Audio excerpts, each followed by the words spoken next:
नमस्कार, संसद समाचार में आप सभी का स्वागत है। मैं हूं अश्विनी कुमार मिश्र। सबसे पहले खबरें लोकसभा से। लोकसभा की बैठक 11 बजे शुरू होने पर विपक्षी सदस्यों ने पैक्सस जासूसी और अन्य मुद्दों को उठाने का प्रयास किया।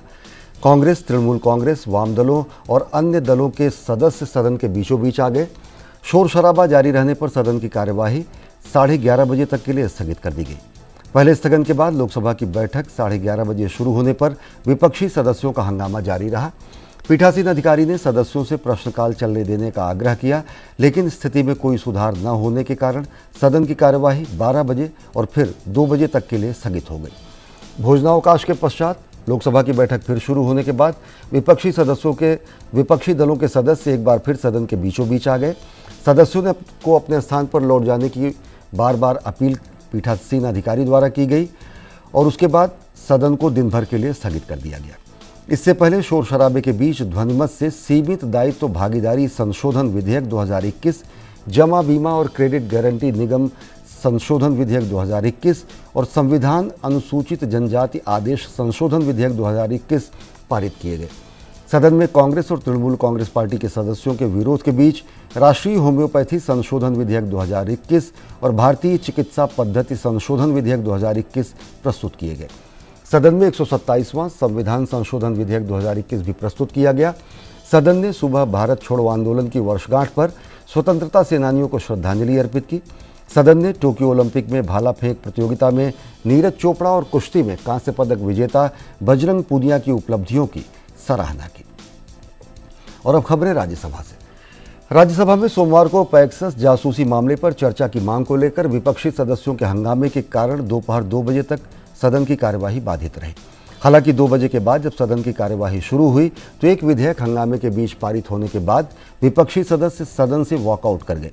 विपक्षी सदस्यों के गैर मौजूदगी में सदन में 2 और विधेयकों को पारित किया गया। इससे पहले सुबह 11 बजे जैसे ही सदन की कार्यवाही आरंभ हुई, सभापति एम वेंकैया नायडू ने भारत छोड़ो आंदोलन की 79वीं वर्षगांठ पर आज़ादी के आंदोलन के शहीदों को याद किया। पूरे सदन में कुछ क्षण तक मौन रखकर उन्हें श्रद्धांजलि दी गई। इसके बाद सभापति ने टोक्यो ओलंपिक में भारत के शानदार प्रदर्शन का उल्लेख करते हुए कहा कि ये ओलंपिक खेलों में भारत का अब तक का सर्वश्रेष्ठ प्रदर्शन है। उन्होंने कहा कि भारत का प्रदर्शन भविष्य में और ज़्यादा पदक जीतने की संभावनाओं को दर्शाता है। खिलाड़ियों के प्रदर्शन की सराहना करते हुए उन्होंने कहा कि गर्व करने वाले ऐसे मौके और आएँ। हमारा लक्ष्य पदक तालिका में शीर्ष 10 देशों में शामिल होने का होना चाहिए। इसके तत्काल बाद कांग्रेस के जयराम रमेश ने भारत छोड़ो आंदोलन संबंधी सभापति के उल्लेख में 1971 की सोवियत भारत शांति मैत्री और सहयोग संधि पर हस्ताक्षर का जिक्र नहीं किए जाने पर आपत्ति जताई और कहा कि भारत के कूटनीतिक संबंधों में ये संधि अहम बदलाव का क्षण था। सभापति ने कहा कि ये एक ऐतिहासिक सच्चाई है। थोड़ी ही देर बाद कांग्रेस के ही आनंद शर्मा ने कहा कि भारत छोड़ो आंदोलन का प्रस्ताव अखिल भारतीय कांग्रेस कमेटी के मुंबई अधिवेशन में गोवालिया टैंक मैदान में पारित हुआ था, लेकिन इसका सभापति के उल्लेख में कोई जिक्र नहीं किया गया। वेंकैया नायडू ने इस पर कहा कि एक ऐतिहासिक घटना है, लेकिन आज के मौके पर इस बात को उठाना उचित नहीं है। इसके बाद सभापति ने सदन को बताया कि उन्होंने नियम 267 के तहत 7-8 नोटिस मिले हैं जो पैक्सस, किसानों और बाढ़ के मुद्दे पर हैं। वेंकैया नायडू ने कहा कि कार्य मंत्रणा समिति की बैठक में उन्होंने किसानों के मुद्दे पर चर्चा की सहमति जताई थी और इस मंशा से सरकार को भी अवगत करा दिया था। सभापति ने कहा कि वो किसानों, महंगाई और भारी बारिश से पैदा हुई बाढ़ की स्थिति के मुद्दे पर चर्चा कराने के लिए तैयार है।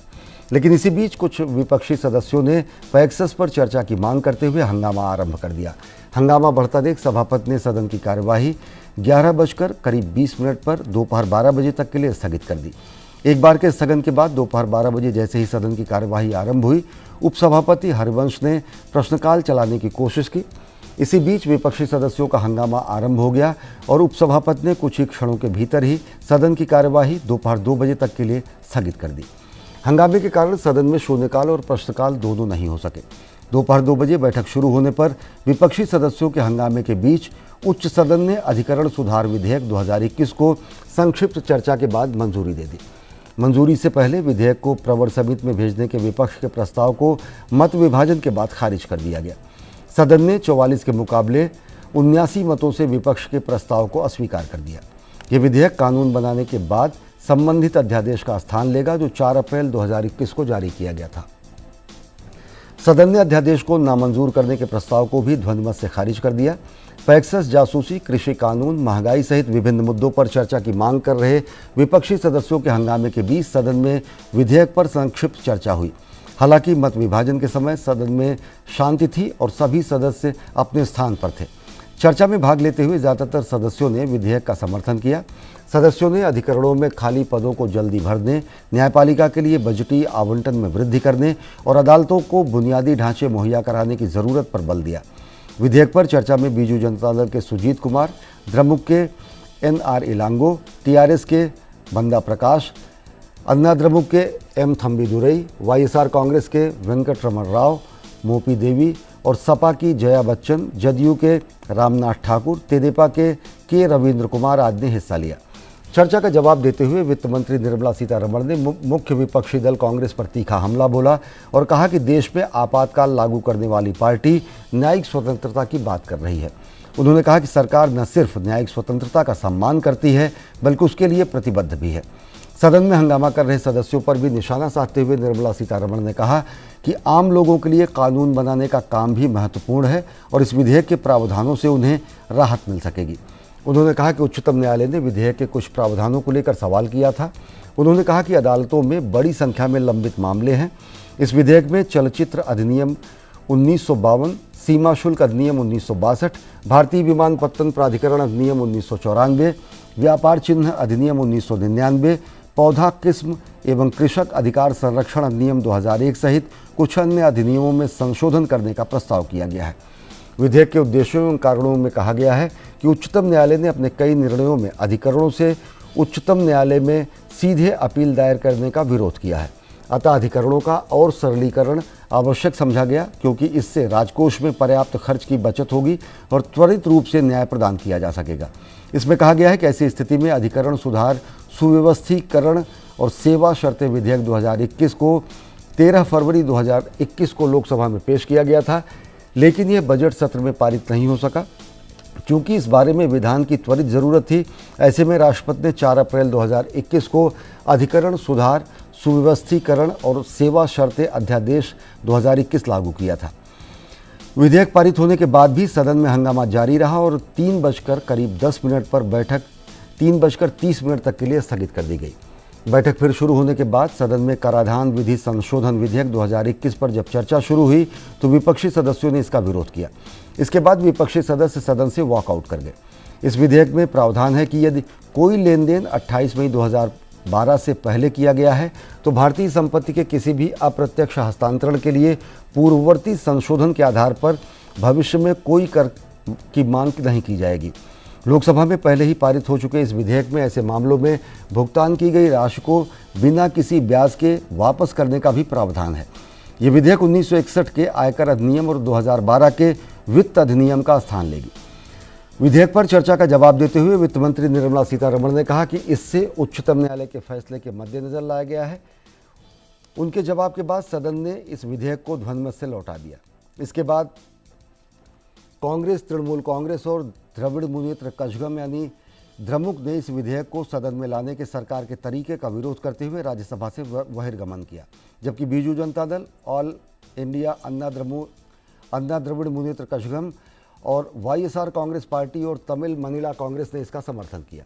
कांग्रेस द्वारा इस विधेयक पर चर्चा से पहले सदन से बहिर्गमन करने पर निर्मला सीतारमण ने प्रमुख विपक्षी दलों को आड़े हाथों लिया और कहा कि जब यह विधेयक लोकसभा में लाया गया था तो एक पूर्व वित्त मंत्री और कांग्रेस के सदस्य ने इसका स्वागत किया था।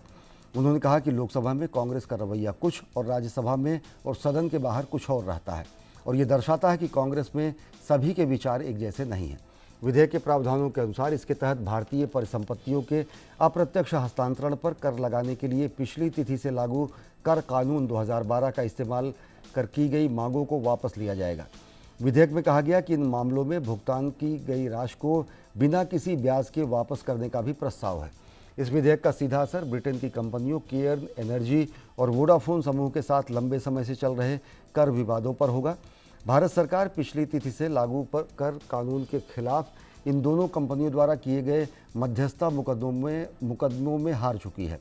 सदन में इसके बाद केंद्रीय विश्वविद्यालय संशोधन विधेयक 2021 को संक्षिप्त मंजूरी दी गई, जिसमें केंद्र शासित क्षेत्र लद्दाख में केंद्रीय विश्वविद्यालय स्थापित करने का प्रावधान किया गया। इस संस्थान का नाम सिंधु केंद्रीय विश्वविद्यालय होगा। विधेयक पर हुई चर्चा का जवाब देते हुए शिक्षा मंत्री धर्मेंद्र प्रधान ने कहा कि प्रधानमंत्री नरेंद्र मोदी ने पिछले साल 15 अगस्त को घोषणा की थी कि लद्दाख में केंद्रीय विश्वविद्यालय स्थापित किया जाएगा। उन्होंने कहा कि यह अनुच्छेद 370 हटने का एक सुखद संकेत भी है। पहले लद्दाख को केंद्र शासित प्रदेश बनाया गया और अब वहाँ केंद्रीय विश्वविद्यालय की स्थापना की जा रही है। धर्मेंद्र प्रधान ने कहा कि इस विश्वविद्यालय में 2500 विद्यार्थियों के पढ़ने की व्यवस्था रहेगी। विश्वविद्यालय की स्थापना के बाद वहाँ के विद्यार्थियों का देश के साथ भावनात्मक एकीकरण होने में मदद मिलेगी। विधेयक पर चर्चा में भाग लेने वाले अधिकतर सदस्यों ने इसका समर्थन किया। चर्चा में हस्तक्षेप करते हुए अल्पसंख्यक कार्य मंत्री मुख्तार अब्बास नकवी ने कहा कि इस विधेयक के जरिए लद्दाख के लोगों की पुरानी मांग को पूरा किया जा रहा है। उन्होंने कहा कि नरेंद्र मोदी सरकार जो वादा करती है उसे पूरा करती है। विधेयक के उद्देश्यों एवं कारणों में कहा गया कि केंद्रीय विश्वविद्यालय अधिनियम 2009 विभिन्न राज्यों में शिक्षा और अनुसंधान के लिए विश्वविद्यालयों की स्थापना करने, उनके नियमन, उनसे संबंधित विषयों को अधिनियमित करने का उपबंध करने के लिए बनाया गया था। इसमें कहा गया है कि केंद्र शासित क्षेत्र लद्दाख में कोई केंद्रीय विश्वविद्यालय नहीं है, इसलिए सरकार ने वहाँ एक नया केंद्रीय विश्वविद्यालय स्थापित करने का निश्चय किया है। विधेयक के उद्देश्यों में कहा गया है कि इससे क्षेत्र में शिक्षा की पहुंच और गुणवत्ता को बढ़ाया जा सकेगा। इसमें कहा गया है केंद्रीय विश्वविद्यालय संशोधन विधेयक 2021 अन्य बातों के साथ केंद्रीय विश्वविद्यालय अधिनियम 2009 में संशोधन करने के लिए है, जिससे केंद्र शासित क्षेत्र लद्दाख में सिंधु केंद्रीय विश्वविद्यालय स्थापित करने के लिए उपबंध किया जा सके। ये विधेयक पारित होने के बाद संसदीय कार्य राज्य मंत्री वी मुरलीधरन ने कहा कि अब सदन में कोई सरकारी कामकाज शेष नहीं है। इसके बाद उपसभापति हरिवंश ने बैठक को पूरे दिन के लिए स्थगित कर दिया। संसद समाचार समाप्त हुए। देश और दुनिया की ताज़ा तरीन खबरों के लिए देखते रहिए डीडी न्यूज़। नमस्कार।